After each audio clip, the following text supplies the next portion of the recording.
こんにちは、ずんだもんなのだ。こんにちは、四国メタンと申します。今日は宇都宮までトリニータの応援をしに来たのだ。今節から J2 リーグの折り返しが始まるわよ。それじゃ折り返し時点のトリニータの順位を確認するのだ。勝ち、引き分け、敗戦数がトリプルセブンなのだ。それよりも今年から率いている下平監督の目標勝ち点数が84なのよ。このままのペースだと勝ち点が56なのだ。絶対やってみろ。必ず目標達成できる。だからこそネバーギブアップ。その前に本編の前に1分だけ私たちの紹介をするのだ。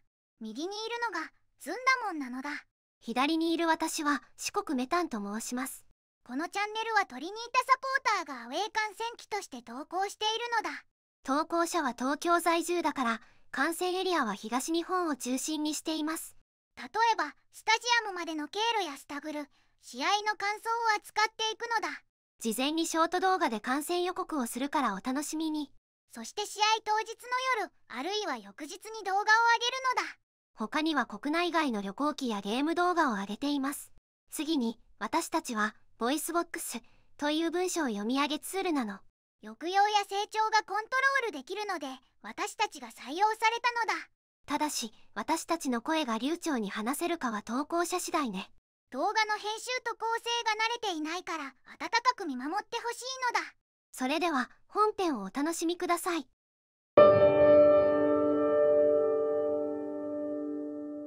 冒頭の話をもう少し深掘りするのだ。まず J2 リーグの折り返しの順位表を見てみましょう。上位3クラブは別として団子状態なのだ。先に首位の新潟の折り返し時点の勝ち点数を単純計算していくわ。このままだと新潟の勝ち点は84なのだ。 J2 リーグの歴史上勝ち点が80ポイント台あれば昇格は濃厚よ。ただし優勝できる勝ち点数かは断言できない数字なのだ。それを踏まえると今年の J2 リーグは2017年や2018年のような勝ち点数になると思うの。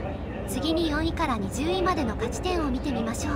4位の岡山と20位の大宮との勝ち点差が11しかないのだ。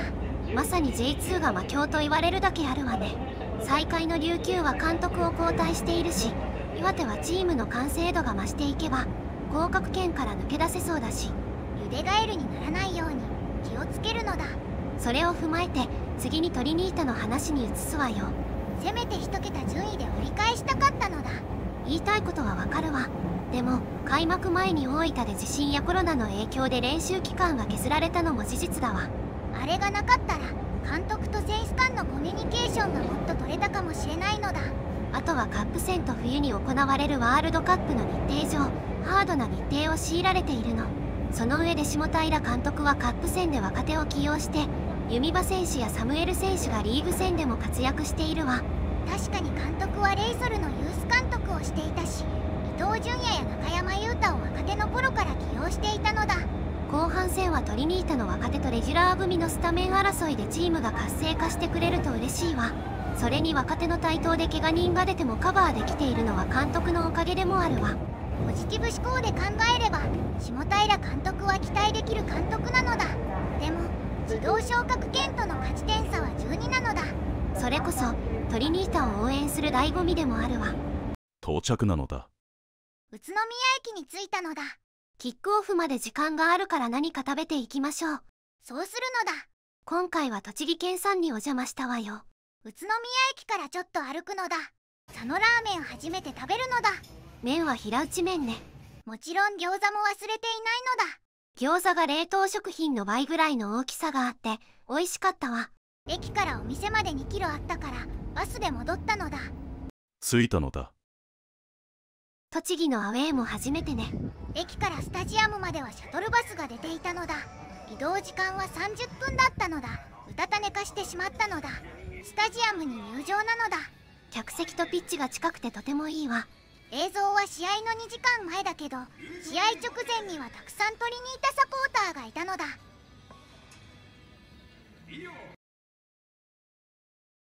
選手の挨拶からの円陣なのだ。気合入っているわね。サポーターも見ているから練習の雰囲気も緊張感があってよかったのだ。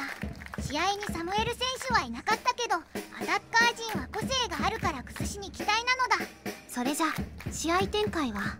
栃木の守備も強固だから今日も塩試合予想なのだ。ゴールを決めきれない試合がリーグ前半はあったからフィニッシュの過程の精度を上げてほしいのだ。下平監督自身もリーグ前半を振り返って修正してくれればいいわね。それじゃ試合を見るのだ。塩試合は見慣れてしまったのだ。オフサイドになったけど高木選手のパスミスからのシュートには冷や汗だったわ。それも見慣れてしまったのだ。ペレイラの負傷交代が一番の心配なのだ。代わりの坂選手の安定感のあるプレーに安心したわ。あとは中盤でパスカットやタックルでボールダッシュできていたのには良かったのだ。試合の入り出しのビルドアップも良かったし、あとはゴールね。それじゃ後半も見るのだ。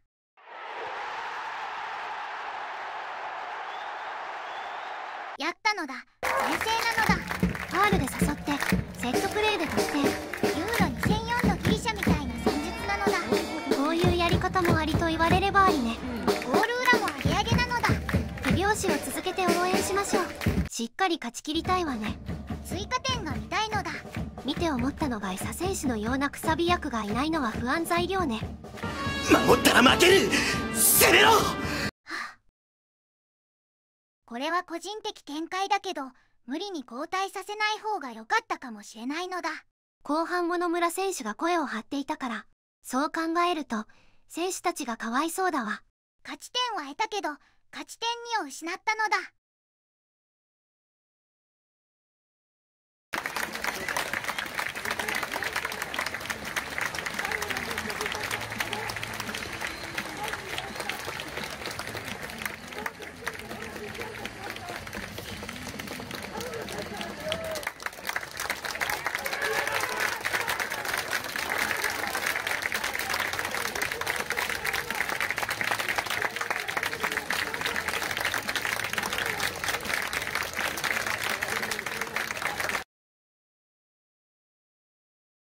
次はどこのアウェーなのだ。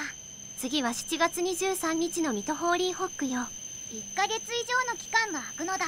ただし天皇杯の結果次第で関東で試合が行われればその試合も見に行くわ。まずは6月22日のガンバ大阪に勝つのだ。 NHK、BS1 でテレビ中継があるわ。テレビで応援するのだ。それでは次回の投稿をお楽しみに。また会うのだ。今回も最後までご視聴していただきありがとうございました。